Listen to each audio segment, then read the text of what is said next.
Anda pasti sering banget kan dengar soal janji-janji kecerdasan buatan atau AI. Katanya sih bakal merevolusi bisnis, tapi ada satu pertanyaan besar yang sering kali menggantung. Untungnya di mana? Banyak banget perusahaan yang investasi besar-besaran, tapi kok susah ya melihat keuntungan finansial yang nyata? Oke, mari kita bedah masalah ini. Coba lihat angka ini. Mungkin agak kaget ya. Meskipun adopsi AI lagi tinggi-tingginya, ternyata cuma segelintir perusahaan yang beneran ngerasain manfaat finansial yang signifikan. Ya, cuma 10%. Dan ini bukan angka ngasal loh. Sebuah studi dari Sam Rance-Butem dan kawan-kawan mengonfirmasi fakta yang cukup mencengangkan ini. Ini menunjukkan ada jurang yang lebar banget antara potensi AI yang digembar-gemborkan sama kenyataan di lapangan. Nah, pertanyaannya, yang 90% itu salahnya di mana sih? Apa yang bikin mereka beda sama yang berhasil? Apa yang bikin mereka cuma kayak bakar uang? Inilah pertanyaan inti yang akan coba kita jawab bareng-bareng. Nah, ini dia nih biang keroknya. Punya model machine learning yang akurasinya tinggi di laptop seorang data scientist itu satu hal. Tapi ngubah model itu jadi produk yang beneran ngasih nilai bisnis, itu cerita yang sama sekali berbeda. Kesenjangannya itu ada di antara laboratorium dan dunia nyata. Oke, jadi langkah pertamanya gimana? Ya, kita harus ngeluarin model itu dari kandangnya, dari laptopnya, dan menjalankannya di dunia nyata. Inilah yang kita sebut perjalanan menuju tahap produksi. Terus apa sih maksudnya siap produksi atau production ready itu? Gampangnya gini, ini adalah model yang udah dideploy, dipantau, dan dirawat supaya bisa dipakai sama pengguna akhir. Penggunanya ini bisa manusia, bisa juga sistem lain. Intinya, modelnya harus bisa diakses dan ngasih prediksi secara andal kapanpun dibutuhin. Nah, begitu modelnya udah siap, gimana caranya kita mengkonsumsi prediksinya? Ternyata ada dua jalur utama nih. Secara offline dalam bentuk batch atau secara online alias real time. Yuk kita bandingin keduanya. Scoring secara batch atau offline itu ibaratnya kita ngumpulin data sekelompok besar sekaligus, misalnya semua data pelanggan tiap malam, terus diproses barengan. Hasilnya disimpan di tabel. Ini oke banget kalau kita nggak butuh data yang paling up to date detik itu juga. Sebaliknya, scoring online atau real time itu memproses satu persatu data begitu datanya masuk. Coba bayangin deteksi penipuan kartu kredit.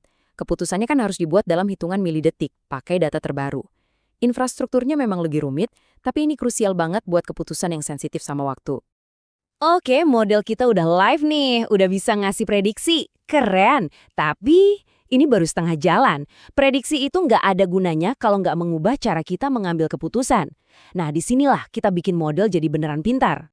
Nah, gambar ini ngejelasin konsepnya dengan pas banget. Setiap keputusan bisnis itu punya 3 komponen. Ada ketidakpastian, ada tuas atau tindakan yang bisa kita ambil, dan ada hasil atau metrik yang kita tuju. Tujuan utama sebuah model AI itu adalah buat mengurangi bagian ketidakpastiannya. Jadi dengan begitu kita bisa milih tuas yang lebih tepat buat dapetin hasil yang lebih baik. Biar lebih kebayang, kita lihat contohnya langsung ya. Misalnya dalam proses klaim asuransi. Keputusannya adalah bayar otomatis atau tinjau manual. Ketidakpastiannya, klaim ini beneran sah atau enggak. Nah, model AI yang bagus bisa memprediksi ini. Alhasil bisa nurunin penipuan dan biaya, plus bikin pelanggan lebih puas. Contoh lain di lead generation. Kita harus telepon calon pelanggan ini atau jangan. Ketidakpastiannya, dia bakal beli nggak ya? Model prediksi bisa ningkatin efisiensi tim penjualan secara drastis. Oke, jadi kita udah setuju ya, model itu tugasnya ngurangin ketidakpastian. Tapi pertanyaannya, gimana caranya kita nerjemahin angka probabilitas, katakanlah kemungkinan pelanggan churn itu 75%, jadi sebuah tindakan nyata.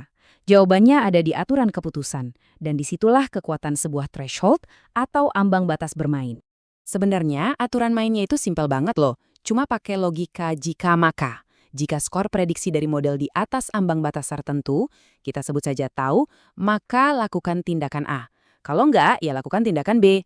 Contohnya, jika probabilitas penipuan di atas 90%, tolak transaksinya. Kalau di bawah itu, setujui. Kuncinya adalah nemuin angka threshold yang pas. Nah, tantangannya adalah nemuin angka threshold yang pas itu.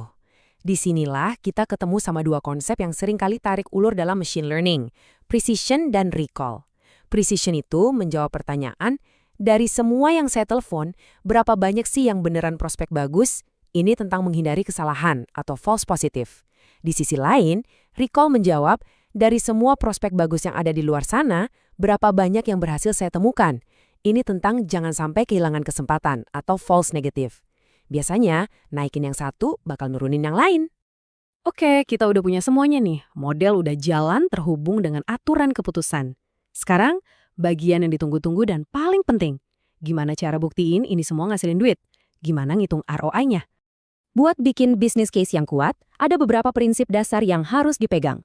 Pertama, bandingkan biaya dan manfaat dari setiap keputusan. Kedua, fokus cuma sama perubahan incremental.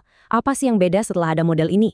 Dan yang paling penting, kita harus bisa ngitung biaya dari setiap jenis kesalahan. Berapa sih kerugiannya kalau kita salah tebak positif?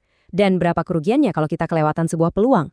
Seringkali, kita bisa mulai dengan analisis sederhana, cukup untuk satu pelanggan rata-rata aja dulu. Dan ini dia momen ahanya. Grafik ini nunjukin gimana threshold keputusan yang paling optimal itu bisa berubah-ubah, tergantung sama biaya dari setiap kesalahan. Garis putus-putus yang atas itu kasus di mana biaya kalau kita salah tebak positif, false positif, itu mahal banget. Makanya kita pasang threshold tinggi biar lebih hati-hati. Garis yang bawah itu kebalikannya. Jadi intinya adalah aturan keputusan terbaik itu bukan cuma soal statistik model, tapi soal ekonomi bisnis. Jadi, gimana caranya Anda nemuin proyek AI yang beneran cuan berikutnya? Sebenarnya prosesnya sederhana. Pertama, coba identifikasi satu keputusan bisnis penting yang sering banget dibuat. Kedua, coba pahami di mana letak ketidakpastian dalam keputusan itu. Dan ketiga, coba deh bangun bisnis case yang simple, cukup berdasarkan biaya kalau Anda salah ambil keputusan. Coba deh pikirin, bisnis Anda itu kan setiap hari bikin ribuan keputusan, dari yang besar sampai yang kecil. Nah, pertanyaannya sekarang adalah, dari semua keputusan itu, keputusan mana yang paling haus akan prediksi yang lebih akurat? Disitulah ROI Anda yang tersembunyi sedang menunggu untuk ditemukan.